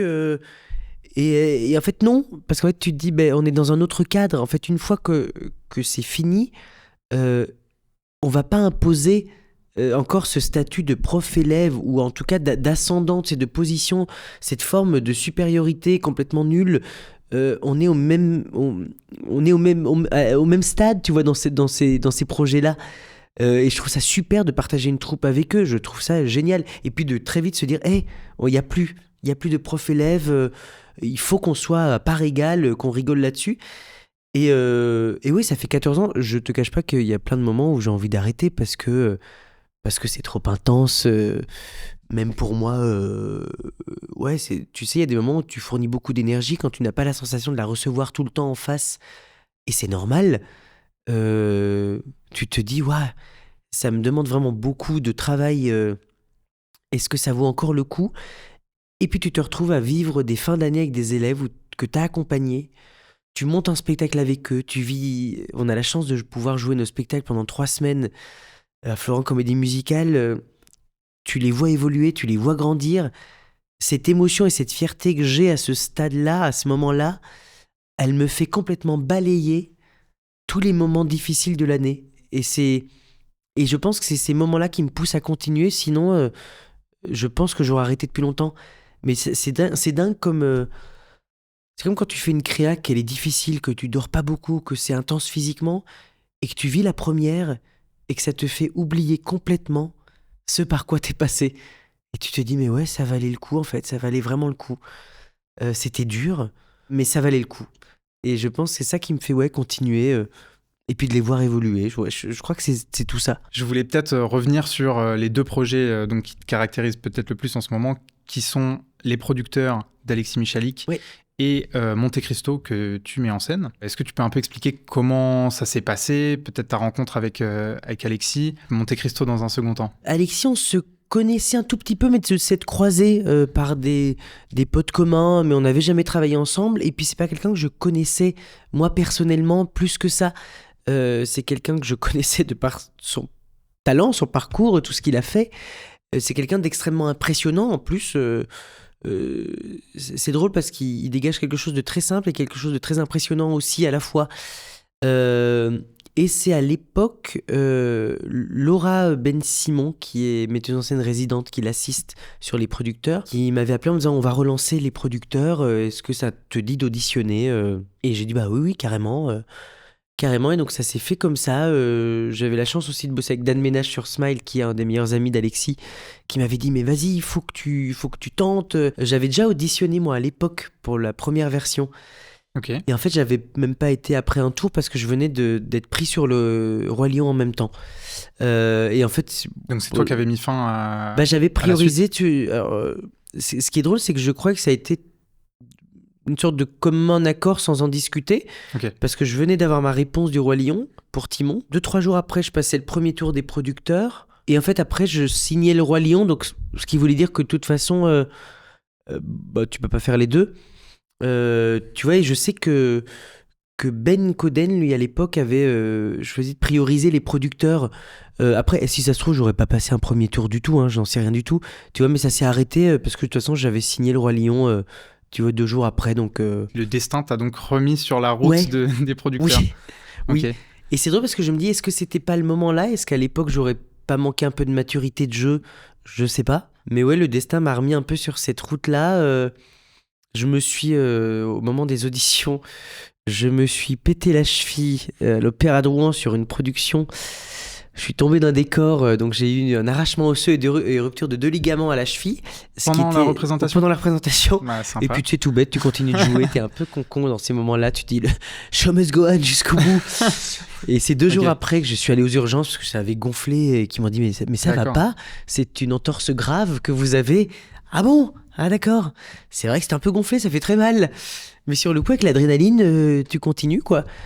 Et donc c'était la période des auditions, donc je suis arrivé à cette finale avec c'était quelques semaines plus tard, donc j'avais encore une attelle et des béquilles. C'était vraiment super pour se montrer je trouve à cette audition, et j'ai déposé les béquilles à l'extérieur. J'avais prévenu que je pouvais pas tout faire, mais j'avais commencé déjà à avoir un peu plus de maniabilité, mais donc j'ai fait attention, j'ai passé cette audition, et ce qui est fou c'est qu'après on a passé une finale, après on a passé comme une post-finale après, où il a encore rechangé du cast dans ce qui avait été validé. Et après, ils ont mis un petit peu de temps à trouver leur Max Bialystock aussi. Donc, je suis revenu réauditionner avec les Max. Je savais que j'étais pris, mais ce qui est stressant, c'est de repasser avec d'autres Max Bialystock plusieurs fois, sur plusieurs semaines, et de se dire... Parce qu'il continue de te diriger, Alexis. Ouais. C'est-à-dire qu'il y a des moments, et puis moi je fatiguais un peu quand même par moments à refaire cette scène de l'hystérie, tu vois, et j'osais pas le dire. J'ai un peu fatigué. Et puis j'imagine que si l'alchimie est pas la même entre tous les comédiens, toi tu dois te mettre à douter de putain, c'était pas ouf. Et puis tu dois aussi, enfin encore plus quand t'es comme réplique à une audition, tu te dois te donner la même énergie pour tout le monde. Enfin tu vois, les gens, encore une fois, s'en foutent que t'as fait 3 fois cette scène juste avant. Et donc ça s'est fait comme ça, mais j'avais peur parce que je me suis dit à tout moment il pourrait se dire on change, tu vois. Et c'est comme ça que ça s'est fait. Donc audition, et puis ravi de bosser. J'avais vu le spectacle à l'époque que j'avais adoré, et puis j'avais eu la chance de déjà bosser sur un Mel Brooks avec Frankenstein Junior, où j'avais joué à Igor à l'époque. Donc je sais que c'est un humour que j'aimais, déchanté, un peu osé, irrévérencieux. On sait ce que c'est, on sait que ça plaira pas à tout le monde aujourd'hui, mais je sais que j'allais m'amuser là-dedans, et j'ai adoré surtout à l'époque ce qu'avait fait Ben Coden dessus avec une perf. Je trouve que la perf dans ce spectacle est collégiale, c'est-à-dire que tu sois rôle ensemble, tu fais tout le temps. Tu enchaînes. Nous, l'avantage, c'est qu'on n'a pas de changement de costume, même si t'es là un peu 90% du temps sur scène, tu vois, mais derrière, ça court de partout, c'est un changement de costume. Et j'aime cet esprit de troupe. Ouais, je suis hyper fier d'avoir pu faire ce spectacle. Et encore plus à ce stade, avec peut-être une maturité de jeu que j'avais pas à l'époque. Est-ce que tu peux maintenant parler du projet de Monte Cristo? Comment est-ce que t'en es venu à faire ce projet? Pour être tout à fait transparent, il y a 3 ans, j'ai été approché pour un autre projet Monte Cristo, avec une autre production. Je me dis j'en parle aujourd'hui parce que ça fait partie de l'histoire aussi de ce projet, que c'est important de le mentionner. Qui ne s'est pas fait pour diverses raisons. Je crois qu'aujourd'hui, sans rentrer dans les détails, je trouve ça important qu'une production soit éthiquement correcte, respectueuse et professionnelle.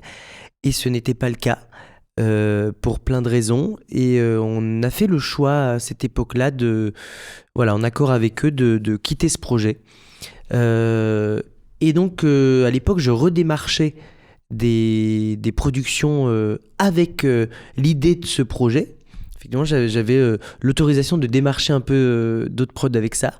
Parce que donc, on t'a appelé d'abord pour faire un projet autour de Monte Cristo, et finalement c'est toi qui décides de poursuivre ce projet malgré tout. Tu t'étais pris de c'est un peu ça, c'est plus tu sais, quand on te propose un projet, donc on m'avait proposé ce projet à la mise en scène, c'était des gens que je connaissais, et en fait à partir de là c'est toi qui crées ton équipe. C'est-à-dire que tu fais des castings, tu fais appel à l'époque effectivement Rabat Aliwan qui a fait le casting de ce spectacle. On a formé un cast super, j'ai réuni une équipe créative qui sont à la fois des amis et des gens extrêmement talentueux avec qui j'avais envie de travailler. T'as cette chance-là quand t'es à la mise en scène de pouvoir constituer en tout cas ton équipe créative. Le casting, c'est un choix entre production et toi, bien sûr, tu vois. Mais donc on a lancé effectivement tout ça avec cette équipe, et quand ça ne s'est pas fait, effectivement, tu te retrouves avec sur les épaules comme un sentiment de redevabilité vis-à-vis de cette équipe. C'est-à-dire que c'est que des gens qui m'avaient fait confiance, dont certains à l'extérieur ou dans ce projet m'avaient dit ça sent pas bon, il y a un truc qui pue là-dedans. Et il se trouve que tu as envie de te battre jusqu'au bout, et puis tu atteins le moment où tu te dis en fait là non, ce n'est plus correct. Est-ce qu'aujourd'hui, moi, Alexandre Fetrouni, j'ai envie de mettre mon nom à quelque chose avec lequel je ne serais pas en accord? La réponse est non. Je l'ai vu là. Et la réponse est non, d'ailleurs, pour la majorité de l'équipe à l'époque, de se dire, en fait, on va droit dans le mur, et puis il y a des choses qui ne sont pas correctes qui se passent. Et donc, à partir de là, effectivement, tu te retrouves sur les épaules avec cette envie et ce besoin de défendre cette équipe jusqu'au bout. Le pourquoi, tu vois, tu te dis, on a une équipe super, on a un projet qui peut être super. Autant tenter de garder tout ça et de relancer un petit peu avec cette équipe. Effectivement, alors c'est sûr qu'entre deux productions, après il y a quelques pertes parce que la nouvelle production avait son droit de regard sur le casting, sur l'équipe artistique. Ils ont changé des gens, ils m'ont demandé de changer certaines personnes. Il y a parfois où tu batailles, parfois où tu ne peux pas, c'est comme ça. Mais tu n'es pas seul décisionnaire là-dedans. Tu vois, donc je dirais plus que non, ça a développé en moi une envie furieuse de me battre pour cette équipe plutôt que l'appropriation d'un projet. Parce qu'aujourd'hui, en fait, on m'aurait dit, on monte pas ça, mais on propose une autre comédie musicale sur un autre thème avec cette équipe, j'aurais foncé. Tu vois, il se trouve qu'à ce moment-là, on a rencontré une production qui avait un autre projet à l'époque, il y a 13 ans, donc bien avant l'euphorie du film, avec Benoît Poher et Franklin Ferrand, donc du groupe Kyo. Ils avaient composé une comédie musicale qui ne s'était jamais montée, et à l'époque on s'est dit why not associer un peu les talents avec deux nouveaux auteurs, Stéphane Laporte, Yann Guillon, réécrire un livret, recréer des chansons pour cette forme-là en voyant ce qu'on peut réutiliser, ce qu'il faut réécrire ou non, et recréer quelque chose ensemble à partir de ces deux équipes qui ont envie en tout cas d'avancer dans la même direction, et avec surtout une manière de travailler commune, collégiale et respectueuse, et c'est vrai qu'on a eu beaucoup de chance de tomber sur eux à ce moment-là. Et donc c'est de là qu'est né effectivement Monte Cristo, le spectacle musical, Je dirais un peu grâce à eux aussi et ce passif qu'ils avaient avec ce spectacle et ce matériel, parce que c'est un peu notre base de ref sur ce nouveau spectacle. Donc au final, tu es hyper fier de ce projet et de ce qu'il Ouais. est devenu. J'ai aucun regret par rapport au choix qu'on a fait. Tu vois, de se dire qu'aujourd'hui, je pense qu'il faut qu'on arrête de tout accepter au nom de l'art. Tu vois, c'est un milieu qui reste précaire, c'est un métier qui reste précaire et je trouve ça important aujourd'hui qu'on soit entouré tout en ayant conscience aujourd'hui que le travail de producteur, c'est compliqué. Personne ne dira jamais le contraire et encore une fois, on parle de grosses, petites, moyennes productions, peu importe. Encore une fois, on sait que c'est compliqué. Mais encore une fois, peut-être que la transparence, l'honnêteté est peut-être une base qui est intéressante dans ce travail. Et encore une fois, on n'attend pas que ça soit parfait, un spectacle. On n'attend pas que ça soit parfait, une production. On sera constamment en désaccord sur des budgets, des manières de fonctionner. On sait comment c'est. Mais c'est voir le seuil de tolérance aujourd'hui que notre métier pourrait avoir et se dire là aujourd'hui, non, ça je ne cautionne pas. Et il y a des choses, je trouve, qu'on ne peut plus cautionner. Les erreurs n'en font pas partie. Personne n'est parfait et chacun essaiera de monter les choses avec énergie, vigueur et talent. Et parfois, ça sera plus compliqué que d'autres fois. C'est comme ça, tu vois. Mais je suis très fier aujourd'hui de là où on en est arrivé, d'avoir poussé ces portes, d'y avoir été au culot un petit peu, d'avoir rencontré les bonnes personnes, d'avoir aussi rencontré des gens qui ont soutenu aussi cette démarche-là en étant à l'écoute Et ouais, je suis fier qu'on soit arrivé au bout. Alors, à quel prix je ne sais pas, tu vois, mais est-ce que ça méritait de vivre tout ça J'ose espérer que non. Mais est-ce que ça valait le coup aujourd'hui d'être passé par là quand je vois le résultat? Oui. Et artistiquement, en termes purement de mise en scène, est-ce que c'est le projet dont tu es le plus fier aujourd'hui? Tu as réussi vraiment à y mettre l'entièreté de ta personne? Tu sais, c'est toujours dur parce que dans ce type de format, il faut savoir qu'on rentre... on voulait donc créer un spectacle qui soit entre le spectacle musical, donc c'est-à-dire les qualités à la française, de par les chansons, peut-être un peu plus variété, des orchestrations plus modernes, un format différent, et casser ces codes-là pour amener aussi le côté complètement de ce qui se fait au niveau qualitatif, côté anglo-saxon. Ça a été douloureux pour les compositeurs au début parce qu'on arrive et puis moi je disais ok, cette chanson on va la scinder en 3 parties. Celle-là en fait 4 minutes de tube, on s'en fout, on va faire que ces 2 minutes là et là on remet une autre chanson plus longue qui devient un tableau parce qu'on a besoin de visuel. Donc honnêtement je pense que on a été assez entouré que pour être assez écouté. En tout cas, on a eu une vraie confiance de la part de la production là-dessus. Il a fallu trouver effectivement l'entente entre les auteurs qui venaient du théâtre et les compositeurs qui venaient de la variété, de trouver effectivement ce mix qui va coller. Et à côté de ça, de se dire il y a des vraies contraintes de production, que ça soit des budgets, que ça soit la scéno, on est passé par énormément de phases au début ça devait être du mapping partout avec des modules, donc tout devait être immersif. Finalement tu dis c'est infaisable parce que je voulais pas d'ombre portée, ce qu'on appelle, vous savez, quand tu sais, quand les d'un coup vous voyez tu sais, quand les vidéoprojecteurs projettent sur le corps et en fait ça fait une marque noire sur le décor. D'ailleurs je voulais pas ça, on n'arrivait pas à trouver la solution pour que ça soit pas le cas, donc sont arrivés les écrans, ce qui a triplé le budget du plateau. Donc à côté de ça, tu dois faire des choix après. Je voulais une tournette, un plateau qui tourne. Bon bah à partir du moment où budgétairement parlant, c'est pas possible. Et aussi des petites, même si on avait leur totale confiance, il faut rentrer aussi dans un cadre de production où il faut que telle chanson puisse être intégrée, il faut que ça soit rythmé. Je pense que j'ai réussi à mettre mon rythme dedans, en tout cas le rythme que je voulais, quelque chose d'assez vivant, de très varié, qui change au niveau de l'œil du spectateur et au niveau des émotions, du rythme. Je suis très fier de l'équipe, de ce qu'on a fait. Et je pense que tu peux pas monter un mastodonte comme ça si t'es pas bien entouré, que ce soit le cast, les équipes techniques ou la prod, tu peux pas. Soyons très honnêtes, les gens qui bossent seuls ou qui estiment qu'on peut tout faire seul, je suis pas sûr que ça fonctionne, quoi. Est-ce que le film a changé quelque chose dans la démarche, dans la dynamique de ce que ça allait devenir aussi derrière? Écoute, j'avais vu le film, je l'ai pas revu. Autant j'avais relu le roman avant de me réembarquer dans le spectacle, autant j'ai pas revu le film. Ça a peut-être remis, tu sais, dans la tête des gens que ce roman était épique et spectaculaire et qu'en fait, il valait le coup soit d'être lu, soit d'être vu. Je pense que ça a effectivement remis un petit peu ce roman en vedette. Ce qui est drôle, c'est qu'on l'a vu parce qu'il y a eu plein de projets de production autour de Monte Cristo, que ça soit en série, que ça soit en termes de spectacle. Il y a beaucoup de choses qui ont bougé.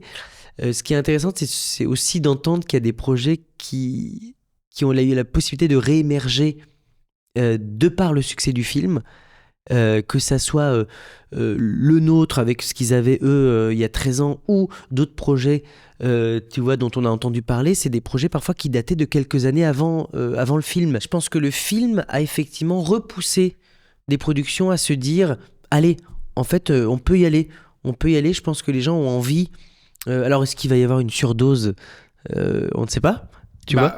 On ne sait pas, et en même temps le spectacle est là, il est a priori quand même bien rempli. Enfin, il fonctionne, en tout cas, j'espère, comme tu voulais. Oui, écoute, l'accueil est super, les retours sont bons, on est content, ça marche bien. Et les gens te comparent pas forcément, enfin, je dis mais le spectacle le compare pas forcément trop au film, justement. Il n'y a pas trop pas tant. Un après-coup. Non, pas tant. Je pense que les choix qui ont été faits... tu vois, c'est drôle parce qu'on a... et je vais parler un peu du casting. Le choix de prendre, par exemple, Stanley Kassak, qui n'a rien à voir avec Pierre Ninet, mais qui fait un tout aussi bon Monte Cristo que Ninet au cinéma, permet aussi, de par le cast qu'on a, nous, le cast du film, de complètement dissocier les deux œuvres. En fait, c'est la même histoire. C'est pas des points de vue différents parce que c'est... en fait, on peut pas dénaturer cette histoire. Je pense que les grandes lignes sont là, que ce soit dans le film ou dans notre spectacle. Mais je pense que ça dissocie aussi même la version, tu vois, d'avoir des chansons, d'avoir des chorégraphies. Moi, je voulais par contre qu'on ait un côté visuel très cinématographique. Je voulais qu'on oscille entre des pastilles, des bulles, qu'on joue sur cour et jardin, que cette ouverture soit très cinématographique avec des axes de champ de caméra. Donc tu vois, il y a un lien un petit peu quand même avec l'œuvre, mais je pense que c'est plus lié à ce que raconte cette œuvre, c'est-à-dire énormément de lieux, énormément d'années, énormément d'aventures, et du coup, en fait, tu ne peux pas le faire. Aujourd'hui, certains blâmeront les écrans, mais dans une salle, parfois comme les Folies, avec des budgets de production qui vont être par moments limités, hein, parce qu'on ne va pas dire qu'on n'a pas de budget, mais ils sont limités. Si on avait eu à mettre tous les décors de cette histoire sur cintre en réaliste, je ne sais pas où on les aurait stockés déjà. Tu vois, donc, tu vois, les écrans nous ont permis ça, et cet axe un peu cinéma qui, moi, me plaisait bien dans... voilà, il y a un moment, moi, que j'aime beaucoup, c'est la chanson qui est une chanson qui est dans l'acte 2 de Madame Danglars, où elle est au dîner à la Villa d'Auteuil. La Villa d'Auteuil disparaît. Elle démarre sa chanson dans ce couloir de lumière qui s'élargit, et puis d'un coup arrive de chaque côté Monsieur Danglars et Villefort, et qu'elle a cette conversation croisée entre les deux, puis tout repart au noir pour refinir sur elle. Et j'adore ces idées-là, d'avoir cette possibilité-là, tu vois. Et voilà, et je sais pas si tu vas l'aborder, mais je voulais aussi aborder ce choix de casting ethnique, parce qu'on nous l'a beaucoup mentionné. Et je trouve ça important de dire qu'aujourd'hui, on prend des gens parce qu'ils ont été extrêmement bons à l'audition et que c'est eux qui ont fait la différence à ce moment-là, et pas pour un quelconque choix aujourd'hui de... Parce que je crois que j'en peux plus d'entendre que c'est une forme de modernité des choix ethniques. Non, il faut laisser l'accès à tout le monde, peu importe qui ils sont, à quoi ils ressemblent et d'où ils viennent. Et pour moi, c'est ça aujourd'hui, ne plus catégoriser ou ne plus mettre de limites, c'est de se dire très simplement qu'aujourd'hui, peu importe qui ils sont, on prendra quelqu'un parce qu'il est bon, et point. Et donc, je suis très fier aujourd'hui qu'on ait ce casting incroyable, vraiment. Je voulais conclure avec... Tu dis que c'est déjà la fin ? Ça fait quand même... nous sommes là depuis 5 heures. Hein. 5 heures. J'ai plus de salive. Non, je voulais terminer avec 5 questions auxquelles on va essayer de répondre plus brièvement. Est-ce que tu penses faire de la comédie musicale jusqu'à ton dernier souffle ? Je sais pas, mais j'espère que j'en ferai aussi longtemps que possible. Qu'est-ce que tu considères être une bonne comédie musicale ? Une qui transmet des émotions de manière juste, qui nous fait voyager, et qui est spectaculaire. Et spectaculaire veut pas dire une débauche de moyens. J'ai vu énormément de pièces ou de théâtre musical spectaculaires de par ce que va dégager la pièce ou les interprètes. Ouais, je dirais qu'il faut ça et un bon livret. Comment est-ce que tu imagines l'évolution de l'industrie musicale, enfin de la comédie musicale en France ? J'espère qu'elle va continuer d'évoluer. J'espère qu'elle va continuer d'être appréciée, d'être respectée. C'est-à-dire de monter les choses avec une vraie liberté, une vraie variété. J'aimerais que ça soit aussi varié que possible et que ça reste ultra accessible. Parce que, petite parenthèse, le coût d'une comédie musicale au niveau du billet ne sera jamais le même qu'une pièce parce que, effectivement, au niveau des investissements de production, c'est pour ça aussi que ce n'est jamais la même. Mais j'aimerais qu'on rende ça plus accessible. C'est vrai que c'est pas donné. Si tu veux sortir voir une comédie musicale, un gros budget, ça t'es vite entre 25 et 100 euros. Mais parce que c'est 2h30 de spectacle avec des gros budgets. Mais ouais, si ça pouvait être accessible, varié et continuer d'exister et d'évoluer, j'espère que ça continuera comme ça, ouais. Et justement, pour venir un peu contrebalancer cette vision, est-ce que tu te sens menacé par la politique culturelle qui se profile un peu dans le pays, là ? Je me sens complètement menacé, mais ça fait un petit moment. Ça fait un petit moment qu'on se sent menacé. J'avoue que j'ai un peu peur de l'avenir sur ce qui pourrait se passer. Il y a des gens qui n'ont pas envie de défendre la culture, et ça se sent et ça se sait.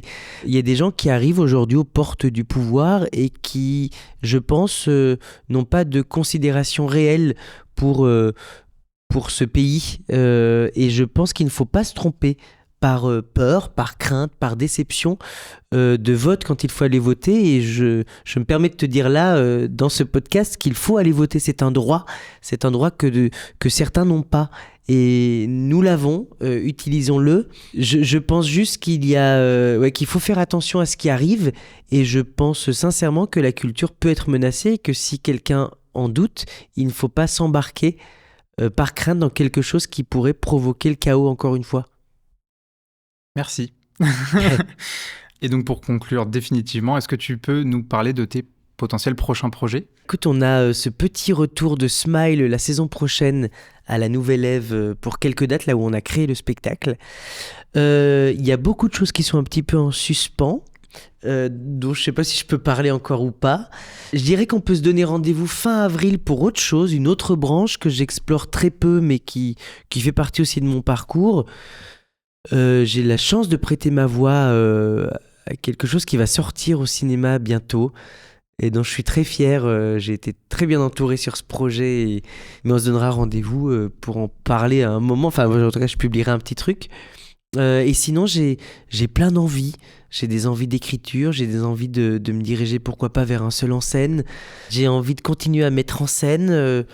Voilà, des choses qu'on m'a proposé là. Il faut voir maintenant comment tout va se faire et je trouve ça super que dans la vie ça bouge. Je trouve ça super qu'on stagne pas et oui, je crois que j'ai besoin aussi de prendre du temps pour moi là. Je sens que l'an prochain ça va être un peu différent, mon optique elle est un peu différente. Je sens que j'ai envie de faire un tout petit peu attention, mais j'ai pas envie de m'arrêter. Je n'ai pas envie de calmer tout, mais de trouver peut-être un peu plus de moments pour moi. Donc voilà, plein de projets un peu vastes et variés, parfois très flous, mais je crois que c'est aussi ça ce qui fait l'excitation de notre métier, c'est de finalement ne pas pouvoir s'installer dans quelque chose. Et je crois que j'aime cette vie. Trop bien. Et ben on suivra ça avec attention. Prenez vos places pour Monte Cristo, prenez vos places pour les producteurs, prenez vos places pour Smile. Plein de choses à découvrir de toi. Merci beaucoup. Merci à toi. C'était hyper agréable, vraiment.